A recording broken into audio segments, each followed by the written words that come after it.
Hey guys, this is Vijay Dinakar, your California attorney. Today I want to talk about the stages in a domestic violence criminal case. Now, I've handled thousands of domestic violence criminal cases, and each case is a little bit different, but I want to give you a broad overview of a typical case. First of all, what is domestic violence? Domestic violence involves a claim that either a spouse or a current or former boyfriend or girlfriend has touched the other person. That can be an assault, that can be a battery, or that can be any kind of touching that is not in self-defense, that is not consensual. Now, how does this come about? Well, usually one of the two people calls the police come, and then you're going into sort of the stage of the arrest. So again, typically that comes in the form of a 911 call. It could come from a neighbor, but then the police absolutely will come. And then they will investigate the case. They will interview both parties and take their statements. And if either party says that they were hit by the other party, again, these parties being spouse, ex-spouse, boyfriend or girlfriend, or ex-boyfriend or girlfriend, if either one of them says that they were hit by the other person, there will be an arrest. And the reason there will be an arrest is because California is what is called a mandatory arrest state, where if there's an allegation of domestic violence, the police are required to make an arrest.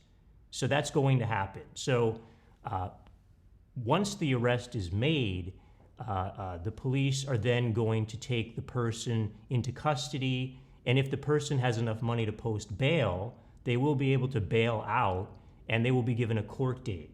Depending on the county, that court date could be anywhere from a week away to a couple weeks or to a couple months. Okay, at that point, the case is transferred from the police, who are going to write a police report, to the district attorney. In California, there are county district attorney's offices. For instance, the San Francisco District Attorney's Office, Santa Clara District Attorney's Office, Alameda District Attorney's Office, Contra Costa District Attorney's Office, San Mateo District Attorney's Office. Those are all the district attorney's offices in the Bay Area counties where I practice. And someone in that office, an attorney, is going to review the police report and perhaps some other evidence, perhaps photos, perhaps the 911 call, but certainly at least the police report.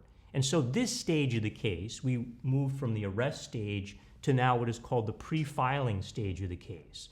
It's at this stage that someone in the office of the district attorney is going to make a decision about whether to file that case, and if they're going to file it, what charge they're going to actually file. So the court date that was given to the person who, in this case, we said bailed out, that court date actually is not on calendar unless and until the district attorney actually decides to file a case. So it's sort of reserved in the event the district attorney decides to file the case. And the district attorney is not bound by what the police decided to arrest for. They're not required by law to mandatorily file. They can file, or they can decide not to file. They can actually file lesser charges than what the person was arrested for, or they can, in some cases, actually file more severe charges. So that's the pre-filing stage of the case. And it's at that point, actually, that a defense attorney like myself can actually try to convince the district attorney's office not to file anything. And I have been successful, and other attorneys are successful in doing that, because the district attorney at the end of the day doesn't want to file a case that is weak or involves someone who's actually innocent or involves facts that were not presented to the police at the original arrest stage. So the third stage actually of the case is what we could call the post-filing case stage. That's where the case actually proceeds to court. So the first court date is what is called the arraignment. And that's a chance for the defendant to usually enter a not guilty plea or postpone the plea date to another date. But basically, the attorney will appear for the defendant, make his or her appearance, and set another court date. And then after that court date, typically the attorney and the defendant will be able to get all of the evidence in the case. And that might include the police report, the body camera footage, the 911 call, the photos, and or any other evidence that the government has against the defendant. And during this pre-trial or post-filing period of the case, there could be a series of hearings, and the district attorney at some point could decide to dismiss the case. Obviously, that's the most optimal outcome for someone accused of a domestic violence offense. They could decide to make an offer, a plea bargain, saying that if you plead to this particular crime, which is typically a lower charge than the person is actually charged with, then there will be an agreed upon sentence.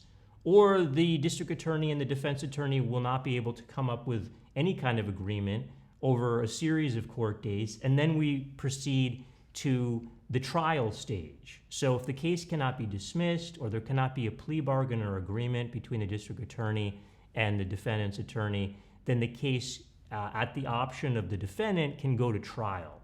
And in a criminal trial, it's a jury trial. So without going into too many details, basically a jury trial involves 12 people selected from the community who come for jury service, who get to hear a normal trial where the government must prove each and every element of a case beyond a reasonable doubt. And if they can't, which is very difficult to actually do as a practical matter in a domestic violence case, the defendant is found not guilty. So some outcome occurs after that.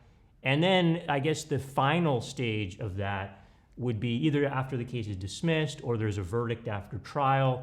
There is what we could call post-case relief. So for instance, in a case where someone is arrested but a case is not filed, or someone is arrested but a case is subsequently dismissed, we can actually seal that person's arrest record. Or if someone is convicted of something and there's a plea bargain, after that conviction, we can actually dismiss that case. That's usually called what is called an expungement. So that's essentially the stages in a domestic violence criminal case. Again, those stages involve a lot more details than what I'm going through very quickly here. I will be making further videos going into more detail on each of those different stages.